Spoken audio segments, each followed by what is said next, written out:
오늘 히트입니다. 제가 유료 광고 콘텐츠를 만들 때는 어떻게 하면 부정적인 의견이 있을 때 과격하지 않으면서도 충분히 전달을 할 수 있을까 고민을 많이 합니다. 오늘은 그럴 필요가 없습니다. 제가 열렬히 좋아하는 시계예요.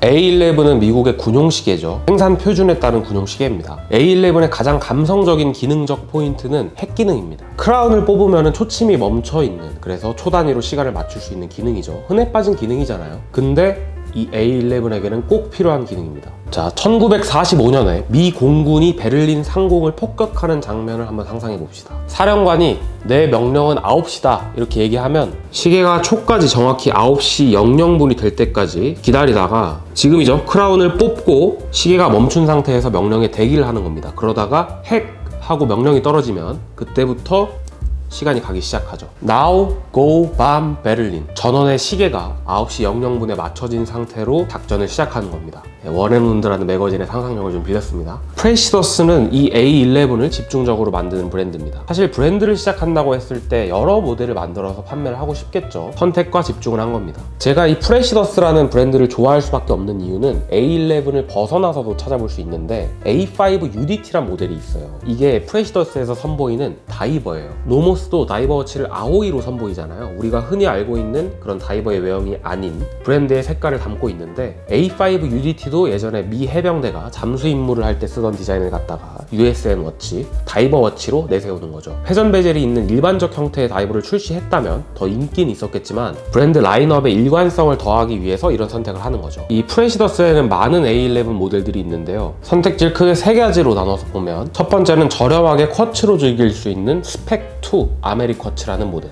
두 번째는 톰 라이스라는 분이 군인인데 노르망디 상륙 작전에서 A11 시계를 잃어버린 겁니다. 해밀턴사의 2987 에비에이터, 이 시계를 다시 복원해보자 라는 뜻을 가지고, 그러니까 2차 세계대전의 삼전용사를 기리는 뜻을 가지고 해밀턴 기반의 엘진 브로바의 특징을 버무려서 만들어낸 모델이에요. 그리고 마지막으로 A11을 오리지널과 가장 유사하게, 그리고 브랜드 내에서 가장 좋은 퀄리티로 선보이는 메인 라인이 오늘 소개하는 타입 44입니다. A11의 오리지널 사이즈는 32mm예요. 그래서 오리지널과 같은 32mm도 있지만 제가 오늘 가져온 거는 현대적인 38mm 사이즈입니다. 그런데 프레시더스는 집착에 가까울 정도로 오리지널 A11을 재현하고 싶어해요. 그래서 이걸 38mm 사이즈로 키워 놓고서도 오리지널 A11이 가지고 있는 외형적인 특징을 정확한 분석에 기반해서 무섭도록 비슷하게 재현을 한 겁니다. 다이얼의 비율부터 이 리프 핸즈까지 제대로 구현을 해놨고, 심지어는 다이얼의 브랜드명조차 표기를 하지 않았어요. 이런 코인 엣지 베젤에 독특한 러그를 가지고 있는 케이스까지 디테일을 놓치지 않았습니다. 그리고 이 올리브색 캔버스 스트랩을 사용하는데요. 이것마저도 A11 오리지널 카탈로그에 있는 그대로입니다. 녹색 캔버스 스트랩을 사용하라. 스트랩 선택지가 여러 개 있지만 저는 헤리티지를 떠나가지고 생각을 해봐도 이 스트랩이 가장 실용적이기도 하고 또 디자인적으로도 어울린다고 생각합니다. 그리고 안에 이렇게 가죽으로 덧댐을 해놨어요. 이 캔버스 스트랩의 단점이 여기가 좀 꺼끌거리기도 하거든요. 근데 이 캔버스 재질 자체도 부드러운 편이고 심지어 덧댐을 해놔서 불편함 없이 찰 수 있습니다. 하지만 단점은 이 스트랩의 길이가 좀 길어요. 그래서 한국인의 평균적인 손목 사이즈에는 최소한으로 줄여서 차도 이건 제가 구멍을 하나 뚫을까 생각 중입니다. 글라스는 제가 되게 예민하게 느끼는 부분이죠. 근데 훌륭합니다. 더블돔 아크릴 글래스입니다. 거기다 반사 코팅을 해놔서 반사가 거의 없는 수준이에요. 그리고 이게 이제 돔 글래스니까 글래스 두께가 있잖아요. 꽤 있는데 이걸 포함해서 두께가 13mm거든요. 이 글래스 높이를 제외하면은 케이스 두께가 9mm예요. 그래서 상당히 얇은 시계라는 걸 체감할 수 있습니다. 그러면서도 100m 방수가 되고요. 직경 38mm, 럭트럭 45mm로 얇은데 럭트럭도 짧고 또 시계가 가볍죠. 그래서 착용감이 굉장히 좋은 시계입니다. 그리고 보시면 아시겠지만 케이스가 전부 유광이에요. 이 부분도 A11에 맞게 고증을 잘했고, 우리 보통은 브러싱된 면이 많은 시계를 차잖아요. 그래서 저는 이 부분이 좀 색다르게 다가오더라고요.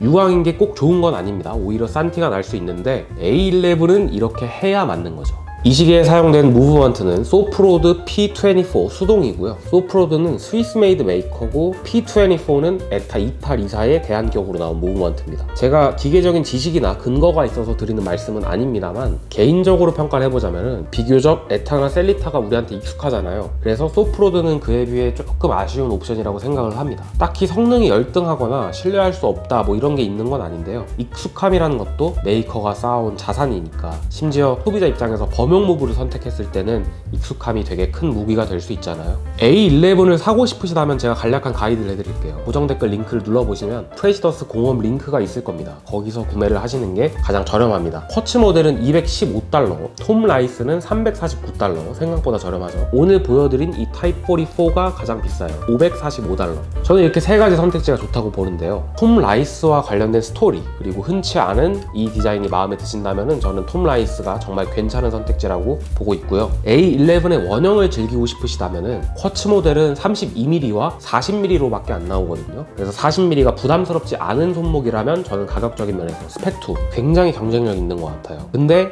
내게 38mm가 적당할 것 같고 조금이라도 더 좋은 사양으로 A11을 즐기고 싶다 하시는 분들은 이 타입 44를 고르시면 되겠습니다. 이게 가장 대표적인 모델일 겁니다. 저는 군용시계에 관심이 되게 많은 편인데 생각보다 A11을 만드는 곳이 별로 없거든요. 그런데 A11에 집중식이나 해서 만드는 브랜드가 있다는 게 너무 좋고요. 톰 라이스나 스페렌자 콜라보 같은 거 나오는 걸 보면은 앞으로 이런 오리지널리티에 충실한 제품뿐만 아니라 또 약간의 변형이 있는 재치 있는 디자인으로도 많은 기대가 됩니다. 다 찍기만을 기다렸어요. 드디어 때가 왔네요. 여러 가지 줄을 또 껴보고 싶거든요. 저는 드디어 리뷰를 다 했기 때문에 줄을 바꿔 낄 수 있게 됐습니다. 여기다 검은색 코도반도 껴보고 싶고 즐기러 가보겠습니다. 안녕히 계십시오.